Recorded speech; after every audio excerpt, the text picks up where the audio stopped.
Celebrating the baby boomer lifestyle. This is Boomer Life on AM 650. Good evening and welcome back to Boomer Life. My name is Simone Graywell. Today we're really focusing in on seniors and loneliness. In studio with us is the president of Five Star Senior Services, Ernest Kwanzaa. Now, Ernest, tell us about a presentation that you've got coming up that family members might want to attend. The presentation is all about taking care of seniors. So there's going to be two sections. One of them is mostly seniors and loneliness, and the second section will be dementia care. And Karen Terra will be there to talk about dementia care. And I'll talk mostly about seniors and loneliness and some other things that people can do, families can do to help them, to help seniors. It's going to be held next Tuesday at West Vancouver Seniors Activity Center. The address is 695 21st Street, West Vancouver. And the time is from 6:30 to 7:30. It's going to be held in Visual Arts Room. And the date is March 25th, 2014. And people can get more information by going to my website and registering and reserving a seat. And this is for baby boomers taking care of their loved ones. If you have a loved one in a retirement home or at home who needs care, or if you have any questions that you like to ask, bring it with you. And myself and Karen will be able to answer most of those questions, time allowing. FiveStarSeniorServices.com is the website. Now again, Ernest, tell us a little bit about your background and your passion. My background and passion, the best way to sum up my passion is that I remember when I actually left the retirement homes and I opened this company many years ago. I didn't know how to start, so I went to see a man by the name of Tom, Tom Locke. Some people probably know him, and sort of a business coach. Within 2 minutes, he looked at me and he says, "If you don't do this, it's gonna bother you, wouldn't it?" I said, "How do you know?" Apparently, he said he could see it in me that I was just too passionate. So it was one of those things that I personally consider to be my calling, right? And I remember last month I was in Langley at a function, and I got to talk to this lady, and then she was telling me what she did, and I told her what I do. And she said, "You work with seniors?" And I said, "Yeah." She said, "I think that's what you should be doing." And so I left the I left the conference thinking, what did she get that from? Yeah. So to me, it's just becoming obvious, and I've just become committed to it, and that's what I do. That's what makes me happy, and that's what that's what I think about every day.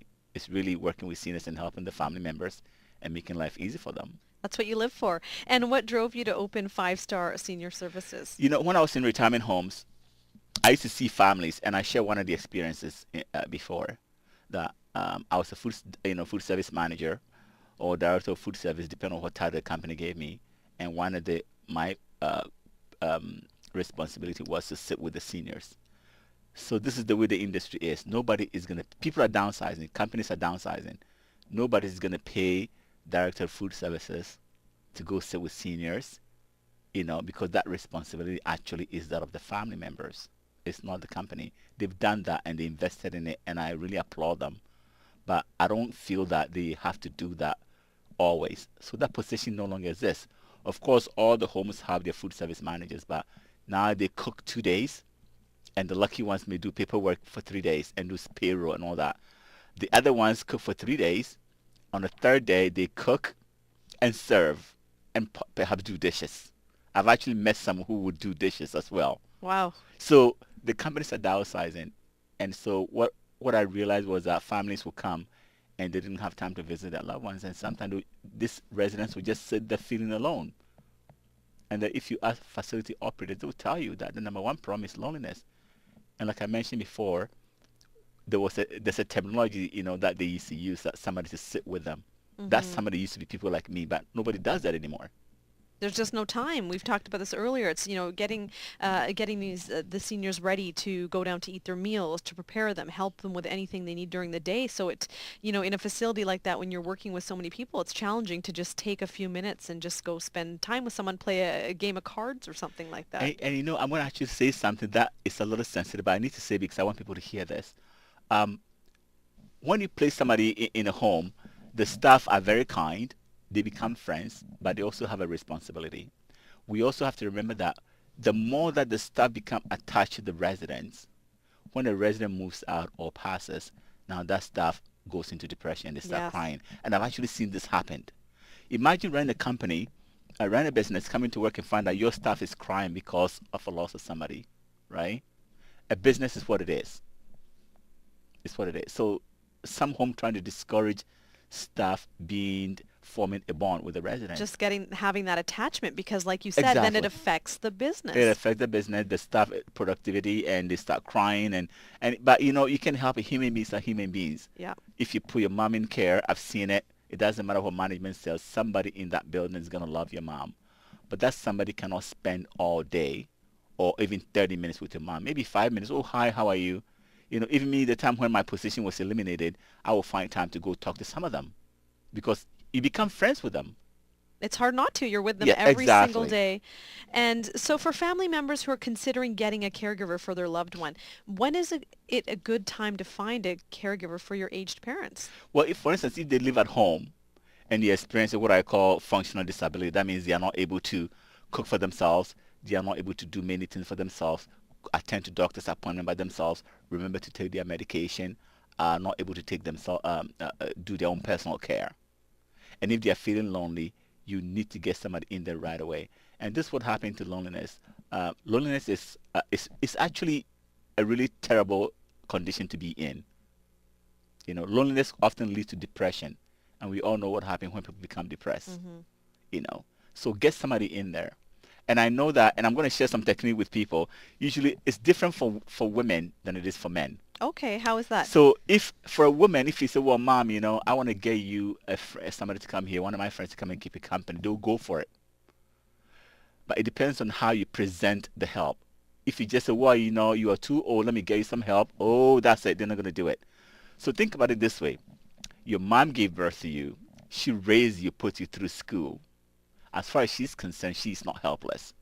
And now you, the child, is coming to tell them, mom or dad, that, well, you can't do this. you You can't do take this. care of yourself. So think about it, right? Psychologically, they don't like it. So what we try to tell people is that just let them know that, what, I want to get you a friend that will come here when I'm not available.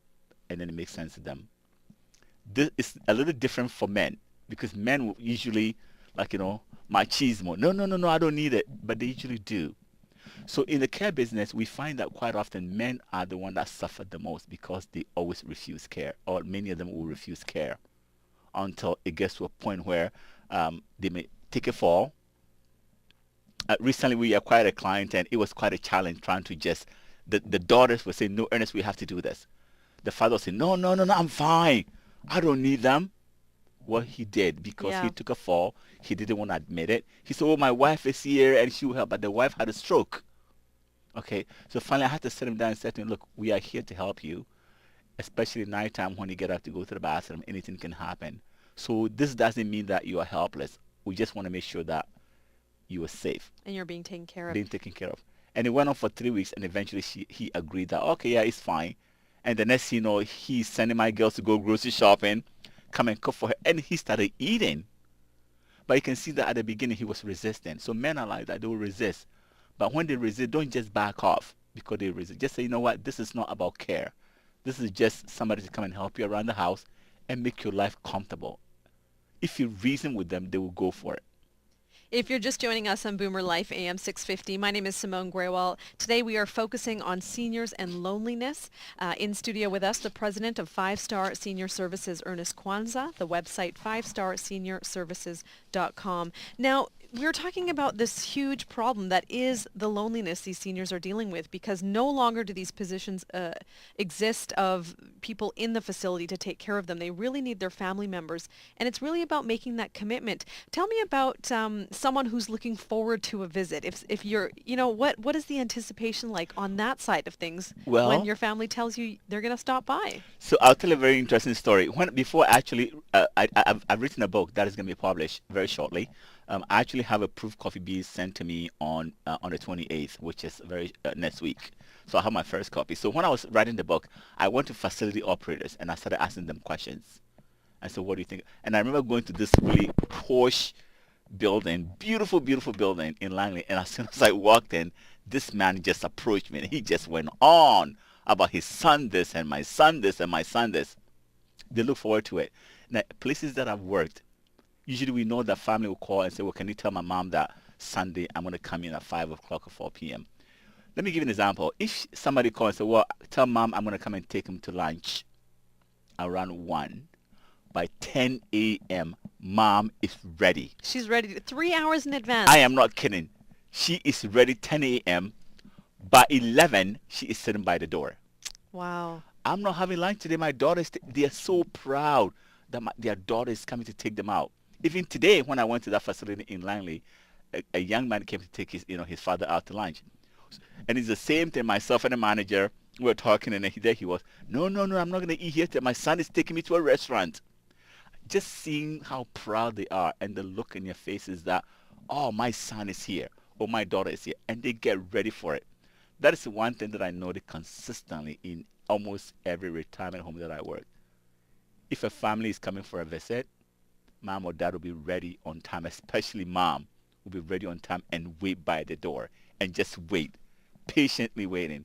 So, it kind of breaks my heart, but also, when you get to witness it with your own eyes, it's very heartwarming that they really expect that visit. So if you're listening, what I want you to know is that when you decide that you're going to go visit your mom and your dad, they are waiting for that visit. That is one of their most proudest moments. And that's just it. We get so caught up in our lives and day-to-day responsibilities, and we sometimes we schedule this in. We have to sometimes schedule time in with mom and dad, and we're giving them maybe an hour of our day because that's all we can do. And you're just saying that they're waiting hours and hours for us in return. Hours and hours. And if you have the dog, take the dog with you for the visit. Bring the kids with you. Let them run around. The facilities don't mind. Today I saw somebody come in with a dog. They don't mind it. Anything to come in there to help mom and dad. That's all they care about. And once your visit makes mom or dad happy, it is easier for them to live in a facility, and it's easier for facility to work with them, and for the family member you have a peace of mind. So it's like a two-way benefit. Everybody involved benefits. If you're just joining us on Boomer Life AM 650, we've been chatting with the president of 5-Star Senior Services, Ernest Kwanzaa, about seniors and loneliness, and lots more to come. Stay tuned. Right after the break, we'll be back on AM 650. Canada's only weekly radio show dedicated to the baby boomer lifestyle. This is Boomer Life on AM 650.